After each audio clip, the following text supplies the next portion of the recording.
A história de hoje fala sobre um presente inesperado. E o que acontece quando um dia que deveria ser de alegria revela uma verdade dolorosa e depois se transforma em justiça. Se você gosta de histórias contadas com calma, se inscreve aí. Isso me ajuda muito a continuar trazendo essas memórias.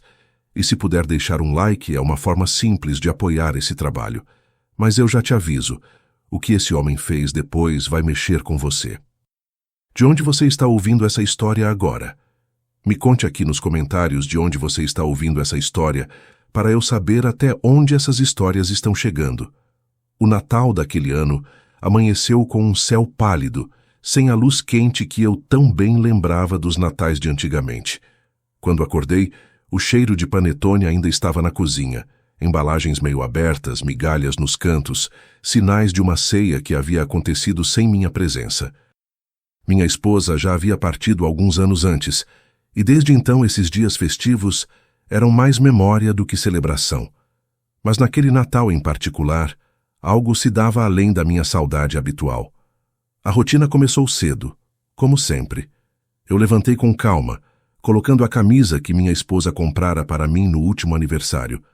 Era azul, discreta, com pequenos botões perolados que ela dizia que me davam um ar sereno.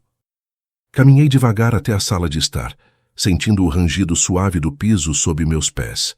Um som antigo, cheio de lembranças. Não havia ninguém para desejar Feliz Natal ou chamar para a mesa com alegria. Só a luz fraca e os ecos de conversas antigas guardadas nas paredes. Por volta de 10 horas, ouvi o barulho do motor na garagem. Pensei que fosse algum vizinho trazendo um prato de comida ou, quem sabe, um sobrinho com a família. Mas, quando desci para atender, a visão que me aguardava foi outra. Minha nora, com cara de pressa e sorriso forçado, veio à porta com 2 malas grandes, os olhos desviados. "Pai!" começou ela, com aquela voz que tenta soar suave, mas soa fria. "Pensamos que seria melhor você passar um tempo num lugar que pode te dar mais conforto." Não esperei ela terminar. Eu já ouvia demais aquela frase. Mais conforto. Sempre são palavras bonitas usadas por quem não quer enfrentar a verdade. "Tempo? Que tempo?" perguntei, sentindo o estômago apertar. "Por quanto tempo?" Ela me olhou sem muita firmeza. "Só por alguns dias. É Natal, sabe? Queremos aproveitar a viagem com a família toda." Família toda. O peso da expressão dela pareceu preencher o ar. A mala ficou na minha frente, como um obstáculo. Entendi que eles achavam que eu atrapalhava, que minhas perguntas, meus passos lentos, meus cafés demorados naquela sala antiga eram peso demais para o brilho de suas fotos de festa. Minha neta, atrás dela, disse baixinho: "Vovô, você vai conhecer gente legal lá." Como se isso resolvesse tudo. Eles carregaram minha mala para dentro do carro antes que eu pudesse responder. O motor ronronou, os pneus cantaram, e eu fiquei ali, parado, sem saber se aquilo era Natal ou despedida. A viagem foi silenciosa. O asfalto parecia ignorar o tempo, passando como se não tivesse pressa e, ao mesmo tempo, sem destino certo. O carro parou diante de um portão aberto com letreiro que dizia: "Lar Esperança, bem-vindo." A ironia do nome me fez rir baixo. Esperança. Entrei, carregado por 2 cuidadoras jovens, com risadas que não combinavam com a seriedade de algo que parecia uma sentença. Mostraram-me o quarto, 2 camas, um guarda-roupa estreito, janelas pequenas que davam para um muro de tijolos baixos. A iluminação era clara demais para um dia de Natal. Era luz fria, sem afeto. Eles deixaram minhas malas no chão. Nunca disseram volte logo. Nunca disseram nos vemos depois da viagem. Só um estaremos de volta, que soou mais como desculpa do que promessa. Naquele Natal, não houve ceia. Não houve risos na sala. Não houve troca de presentes com fita vermelha e cartão cheio de carinho. Só havia eu, um homem velho, diante de um calendário que parecia não reconhecer a data. Sentei-me na beira da cama. As luzes piscavam na sala principal do asilo, como se tentassem fingir festa. Mas toda a decoração ali parecia um eco distante do que Natal realmente significa. Era árvore sem brilho, era música sem voz, Era festa sem família. Abri a pasta onde guardava meus documentos. Ali, no fundo, estava a cópia do testamento, aquela que minha esposa e eu havíamos assinado há tantos anos, arquitetando o futuro da nossa família com amor e cuidado. Aquele documento que sempre me trouxe segurança, a ideia de que, mesmo perdidos, ainda haveria lembrança. Olhei para o relógio de pulso, um presente dela que nunca me abandonava, e percebi que faltavam apenas 12 horas para a leitura do testamento oficial. E foi ali, naquele silêncio estranho de Natal esquecido, que uma chama pequena, mas persistente, acendeu no meu peito.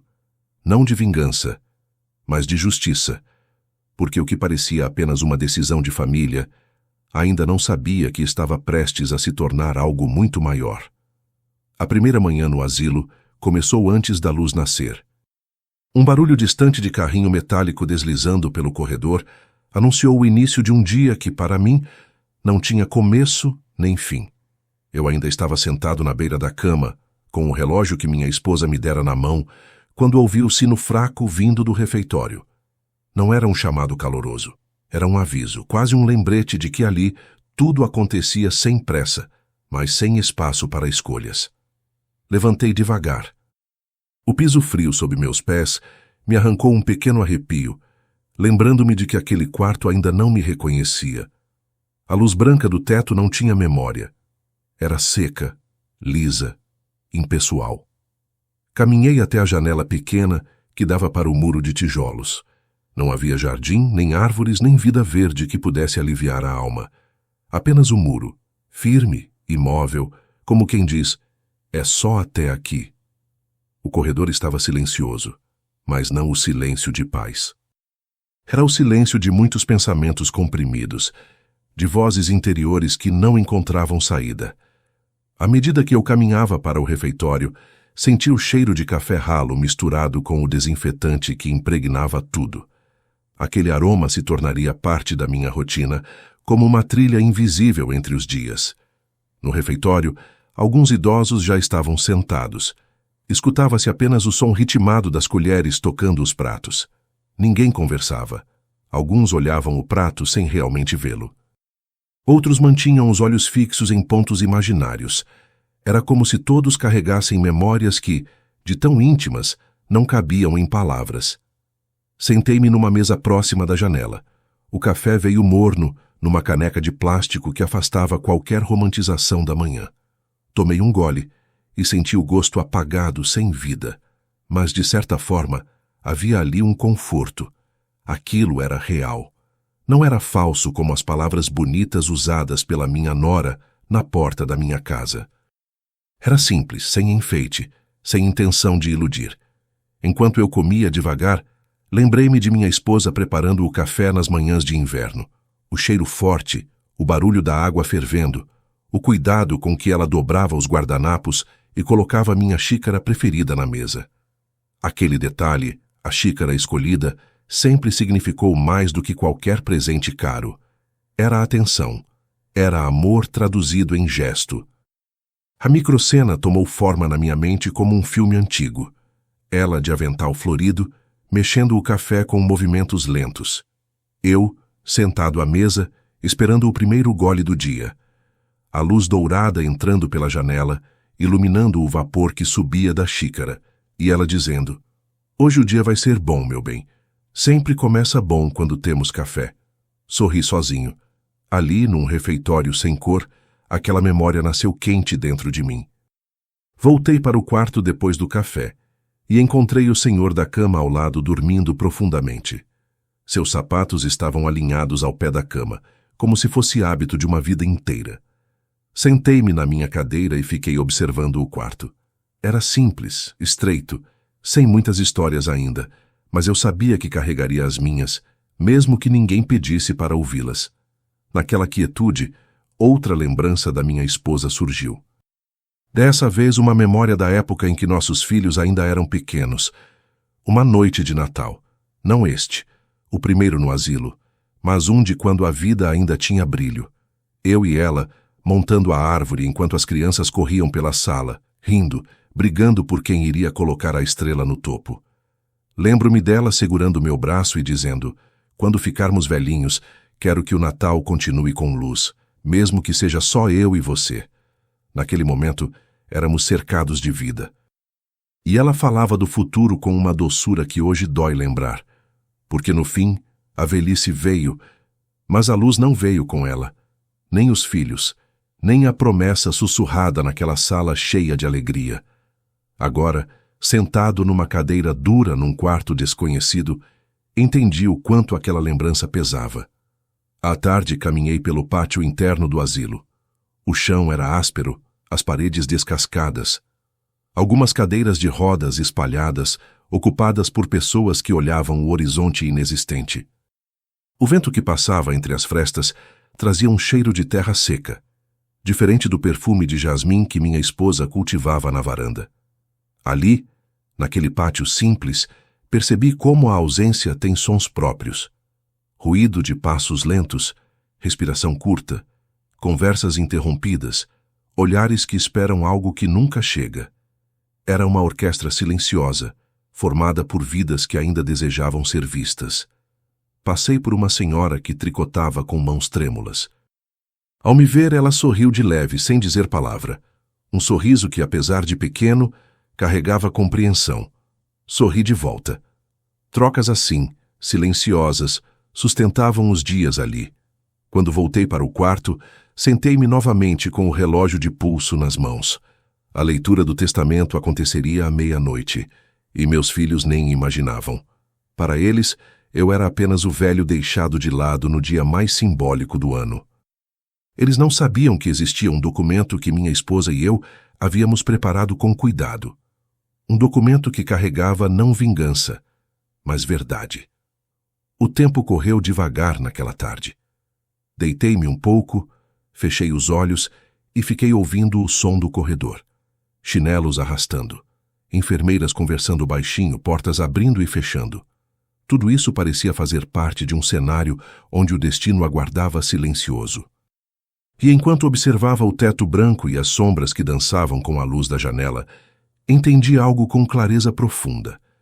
Eu não estava ali por fraqueza, não estava em silêncio porque cedi. Eu estava em silêncio porque dentro dele uma decisão se formava.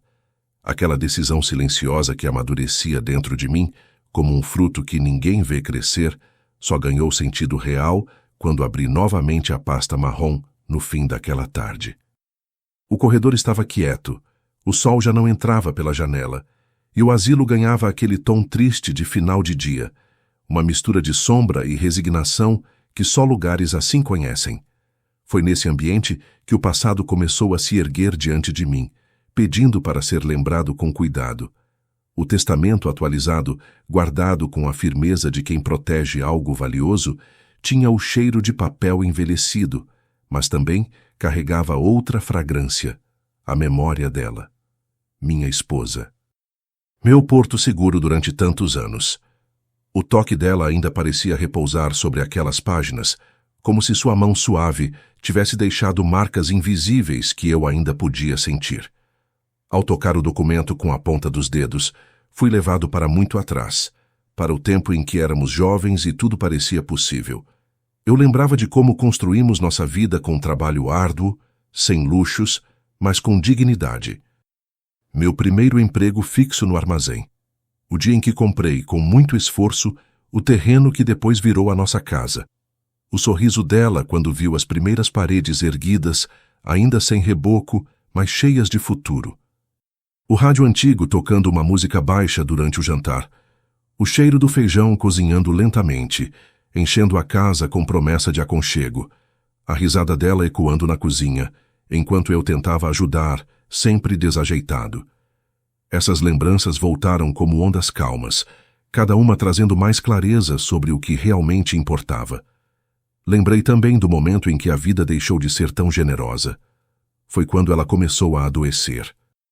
Os médicos falavam em termos frios, enquanto eu ainda tentava segurar o pouco de esperança que restava nos olhos dela. Uma noite, já cansada, segurou minha mão e disse: Francisco, tudo o que construímos precisa estar protegido. A casa, as economias, tudo aquilo que guardamos com esforço. Não deixe que decidam por você quando eu não estiver mais aqui.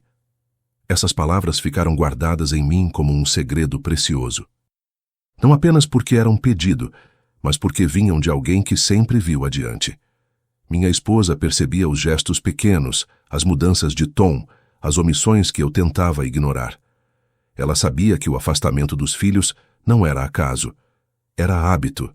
Era falta de olhar. Foi ela quem sugeriu rever o testamento. Lembro-me da cena como se fosse agora. Estávamos na sala, o rádio ligado baixinho, a luz amarela do abajur iluminando o rosto cansado dela. Embora frágil, ainda tinha firmeza no olhar.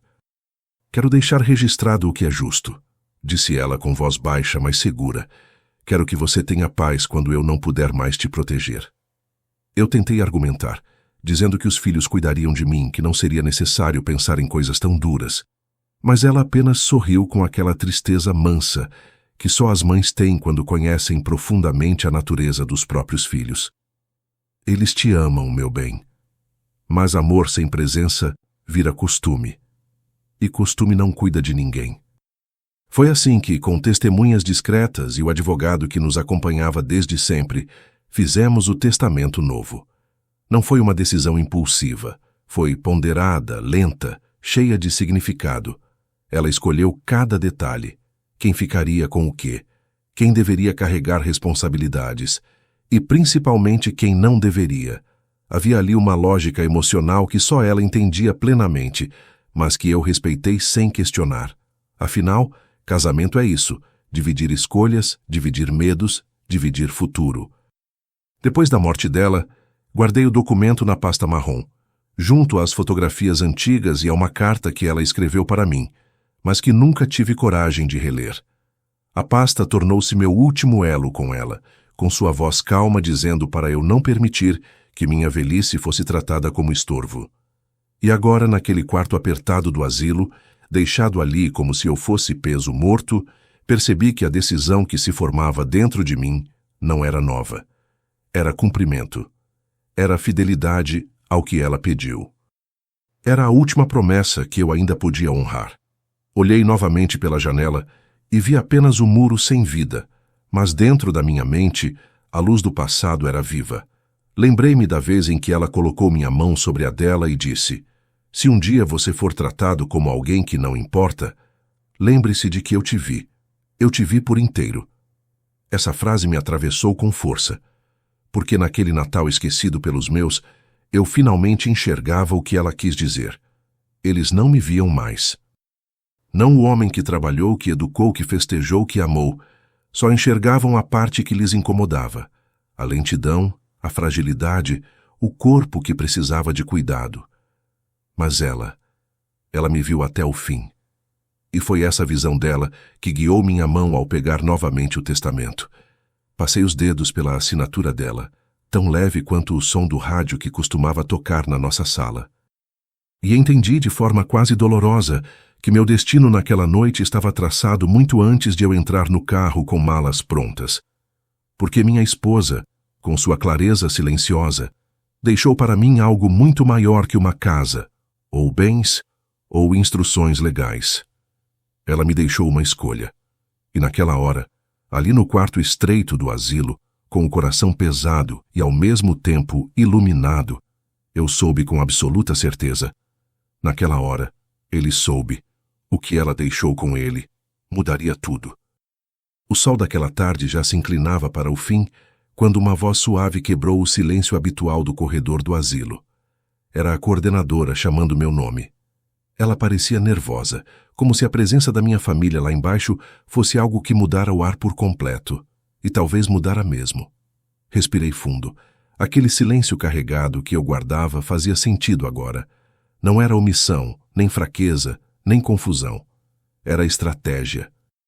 Era concentração de energia que ninguém percebia, porque todos achavam que eu estava esquecido, lento, pronto para ser cuidado por outros. Eles se enganavam. E a visita que eu aguardava, a visita deles, chegara. Quando entrei na sala reservada, encontrei minha filha, meu genro e os netos já sentados. Os olhos deles estavam agitadamente mudos. Nem sabiam o que dizer, nem como começar. Pareciam jogadores que são convocados para um jogo que não treinaram e que não desejam jogar. Minha filha tentou um sorriso que mal se formou nos lábios. Meu genro ajeitava o paletó como se tivesse aprendido a confiar no terno em vez de confiar nas próprias palavras. Cada um ocupava um lugar na mesa como se quisesse estar em outro lugar. Pai, começou minha filha cuidadosa, nós viemos conversar sobre o que aconteceu. Tem muita confusão, muitas dúvidas, e a gente quer esclarecer. Não era um pedido, era um alerta.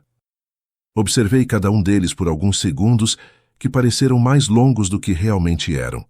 Então, com calma, soltei apenas algumas palavras. Acho que vocês já sabem para que vieram. Meu genro soltou um suspiro curto, tentando reorganizar confiança no tom de voz. Nós só queremos entender, disse ele. Isso tudo foi um equívoco? O senhor não quis dizer nada quando assinou os papéis? Eu podia sentir o desconforto deles. Era como se expectativas fossem algo doloroso de carregar, algo que quebrava ao menor sopro de realidade. Eu não confundi nada, respondi. Eu ouvi minha esposa. O olhar deles vacilou. Sua mãe estava doente, insistiu minha filha, quase como se repetisse uma frase automática. Às vezes a gente não tem clareza quando toma decisões assim. Ela teve mais clareza do que muitos aqui, falei com serenidade, e deixou minha vontade registrada. O silêncio tomou conta da sala. Não o silêncio tenso, feito de palavras não ditas por medo, mas aquele silêncio que pesa com certeza, que segura a respiração, porque sabe que algo firme foi dito. Minha nora, que até então havia permanecido em silêncio observador, soltou uma frase que parecia mais uma acusação velada. Mas o senhor não poderia ter nos chamado, pelo menos conversar como família? Eu olhei para ela com ternura profunda, não com raiva. Eu conversei quando precisava conversar, respondi. Mas as palavras que precisavam ser ouvidas já foram ditas há muito tempo, naquele jantar em que ninguém olhou nos meus olhos, naquele domingo em que o abraço foi substituído por pressa. As palavras ficaram pairando na sala. Não havia como pegá-las de volta. Eles haviam me visto ali mesmo, como um detalhe logístico, algo que precisava ser acomodado antes da próxima viagem, festa, compromisso. As cadeiras rangiam levemente quando nenhum deles ousou quebrar o silêncio com justificativas. O senhor só pensou em si mesmo, murmurou meu genro, a voz baixa, quase sufocada. Eu pensei em quem sempre esteve comigo, respondi, tocando o bolso interno do casaco, onde guardava a cópia exata do testamento atualizado. Nos dias em que ninguém apareceu, eu tinha alguém que pensou em mim, e isso me deu força. Esse foi o momento em que a reação coletiva começou a mudar de forma. Não com gritos, não com derramamento de emoções, mas com uma tomada de consciência silenciosa, dolorosa, mas inegável. Minha filha olhou para o documento com olhos úmidos, não de lágrimas, mas de reconhecimento tardio. Meu genro desviou o olhar, como se tivesse encontrado uma verdade que não soube enfrentar. Os netos, os mesmos que um dia correram pela casa de Natal, agora olhavam para mim como se estivessem lendo mais do que palavras em um papel. Estavam lendo escolhas, dignidade, fidelidade ao amor. Ninguém sabia o que dizer. E foi ali, no meio daquela sala, que entendi o peso do silêncio que carregava por tanto tempo. Não era ausência, era preparação. Era estratégia silenciosa para algo que precisava ser respeitado, e não apenas ouvido. O silêncio não veio por fraqueza. Veio porque dentro dele, uma vez mais, havia uma força silenciosa que agora se tornava evidente. E no ar pesado daquela conversa, sem gritos nem explosões, percebi que aquelas palavras registradas no testamento eram mais do que documentos legais. Eram vindas de um amor que se manifestou muito antes do primeiro gesto de abandono. Naquele momento, até quem nunca respeitou aquele velho, sentiu o peso do que fez. O silêncio que se espalhou pela sala foi mais pesado do que quaisquer palavras que eles tivessem proferido até ali. Nenhum deles sabia exatamente por onde começar. Aquilo que eu havia revelado, com calma e firmeza, tinha derrubado muros invisíveis que resistiam há anos. Era verdade, era legal, era incontestável. e agora estava ali, diante de todos, com a força discreta de quem não precisa gritar para ser ouvido. Minha filha foi a primeira a quebrar o silêncio.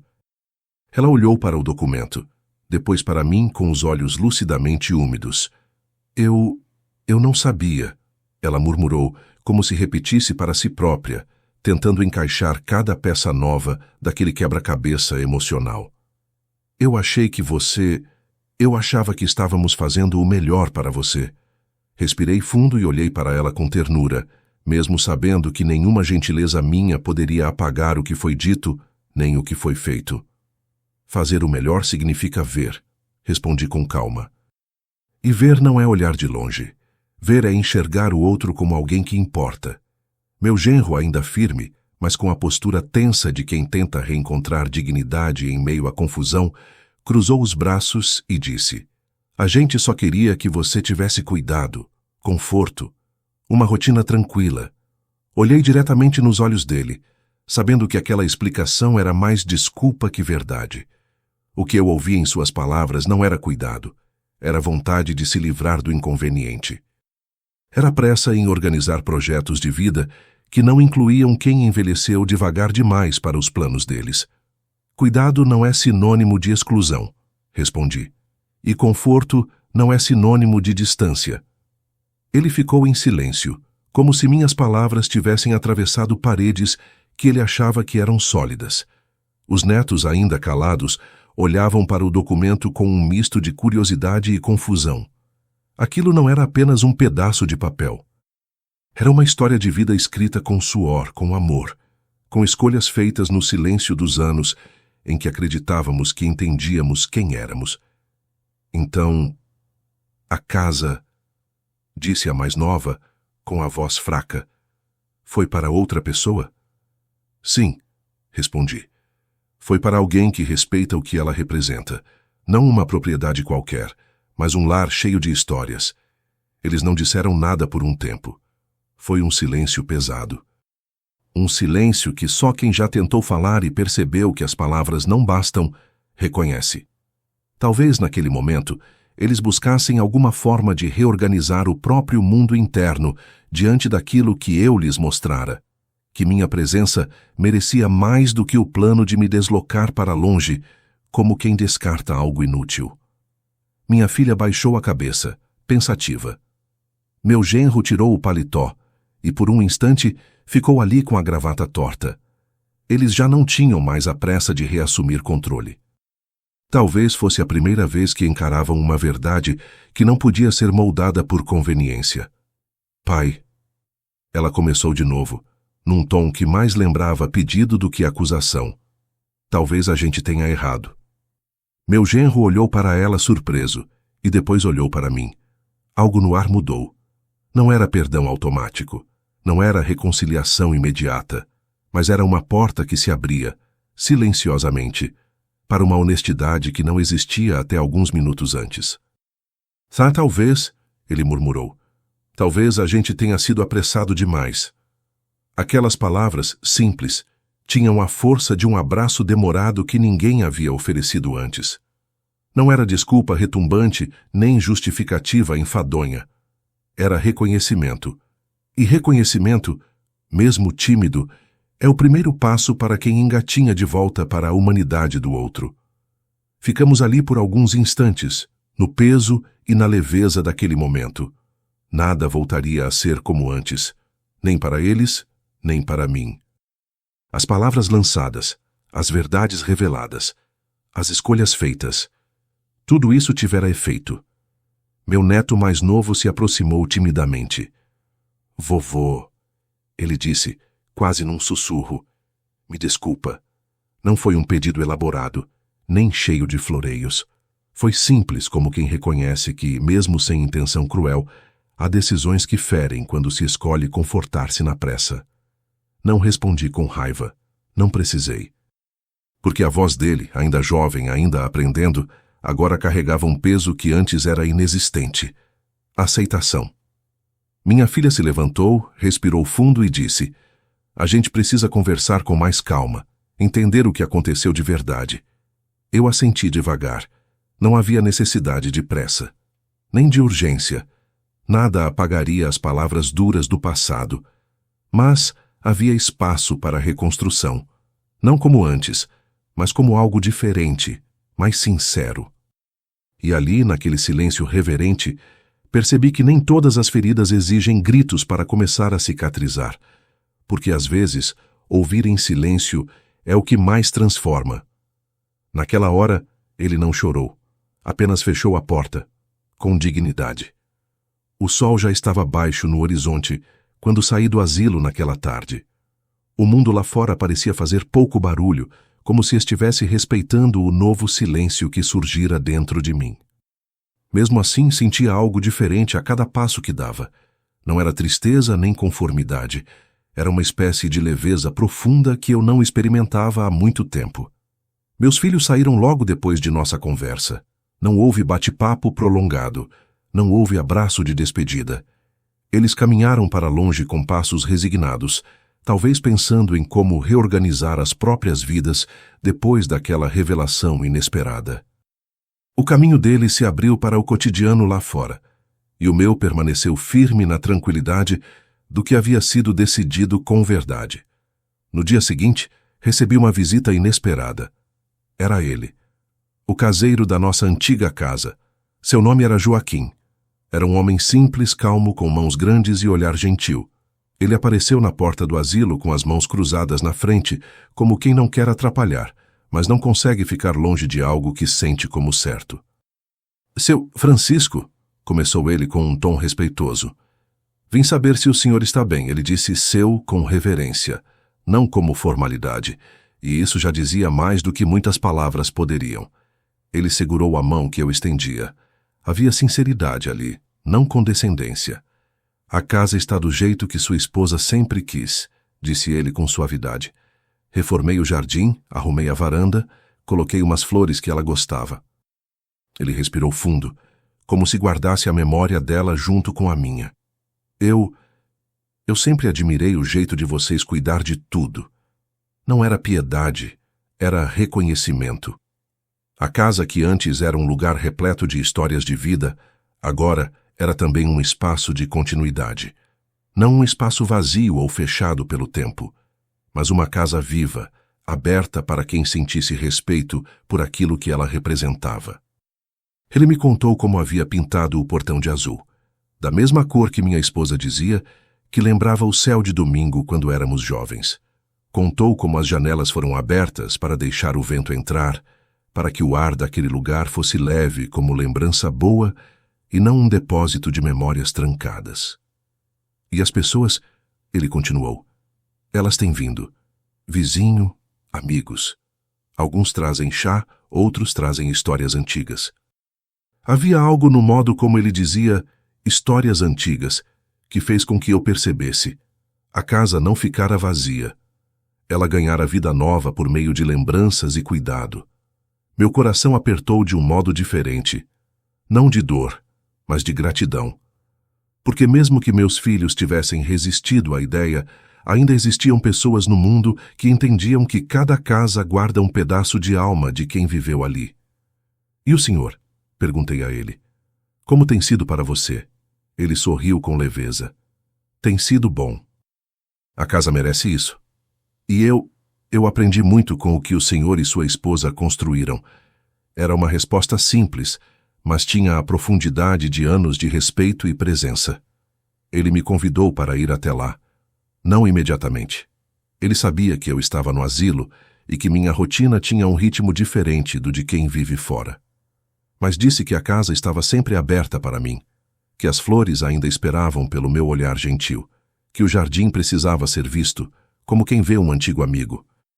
E eu percebi que aquilo não era uma oferta de misericórdia. Era um convite para pertencer, não ao passado, mas ao legado vivo, convertido em presença. A notícia de que a casa tinha um novo dono responsável logo se espalhou pelo bairro. As pessoas comentavam que havia um jardim florido onde antes ninguém ia, que as janelas estavam limpas, convidativas, que a varanda tinha um banco novo e que parecia mais uma vez um lugar feito para conversas lentas e risos calmos. No asilo, os funcionários começaram a me olhar com outro tipo de respeito discreto. Já não era apenas o velho que guardava silêncio. Eu era aquele que ensinou algo sobre dignidade. Um dia, um jovem cuidador se aproximou e disse: "Eu nunca entendi por que alguns idosos dizem tão pouco, até ouvir sua história." Ele ficou em silêncio por alguns segundos. Acho que às vezes a história de alguém vale mais que qualquer palavra dita depressa. E aquelas palavras, simples como um suspiro, me tocaram mais do que se tivessem gritado 1000 discursos emocionados. Passei a visitar o jardim da casa de vez em quando, em dias que eu sentia saudade do cheiro de terra e flores. Joaquim sempre me recebia com o sorriso gentil dele.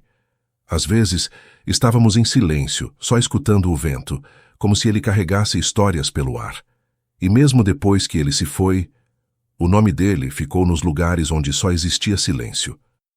Porque o respeito, quando plantado em solo fértil de memória e amor, floresce sem pressa, porque às vezes quem o mundo chama de silêncio é quem mais sustenta tudo em dignidade.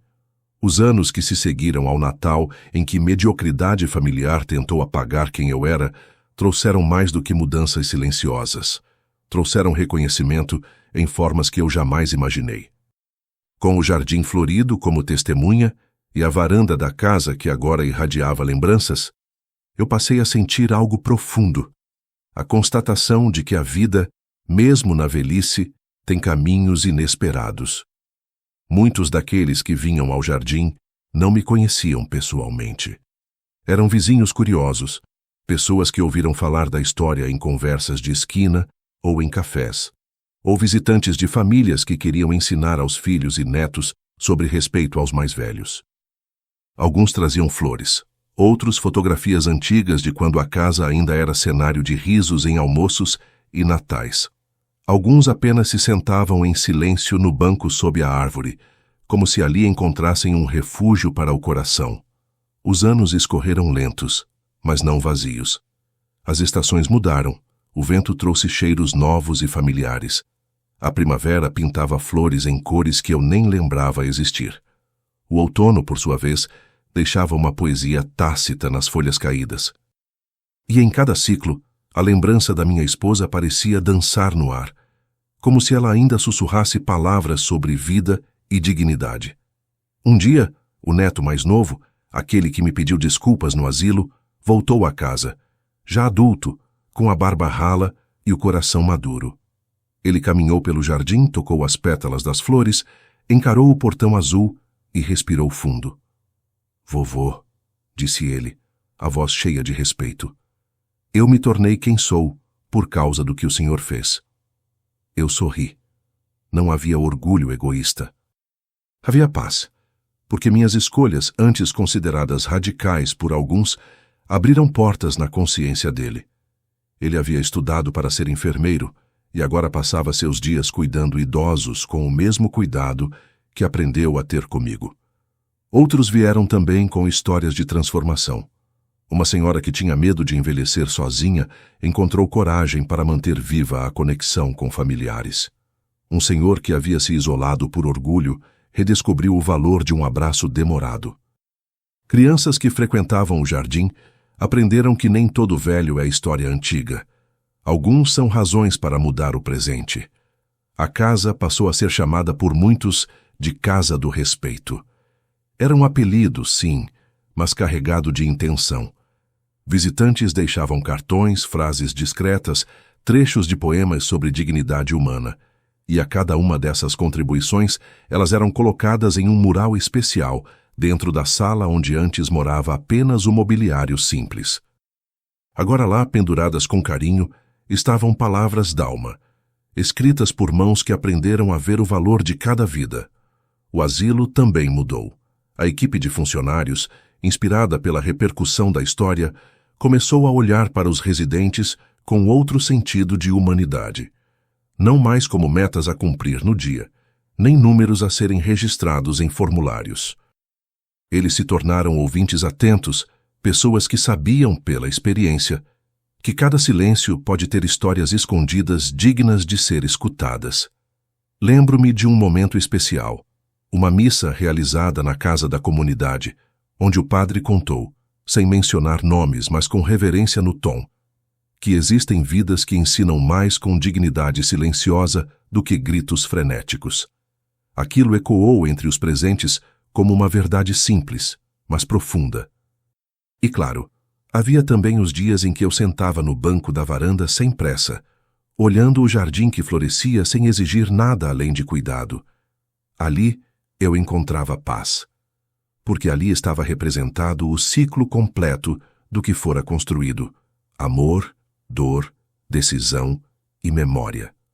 O tempo passou e os visitantes continuaram chegando. Uns vinham por curiosidade, outros por gratidão, e muitos apenas para aprender como cuidar de quem um dia cuidou de todos nós. Isso me ensinou que um gesto, mesmo silencioso, pode reverberar por vidas inteiras. Havia quem dissesse que eu era motivo de inspiração. Eu sorria e pensava que inspiração não era um título. Inspiração era reconhecimento. E reconhecimento acontece quando a verdade é vista não com pressa, mas com olhos compassivos. Agora, quando penso naquela manhã de Natal em que fui deixado num asilo, penso com serenidade e sem amargura. Aquele momento não foi o fim de uma história.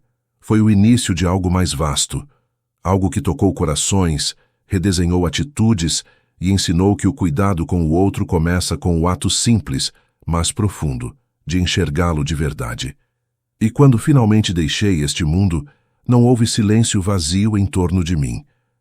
Houve memórias plantadas no coração das pessoas que aprenderam, com o passar dos anos, que dignidade não se perde pelo tempo, nem se troca por ambição. Porque às vezes quem o mundo chama de peso é quem mais sustentou tudo em silêncio. Se essa história te tocou, comenta de onde você está ouvindo.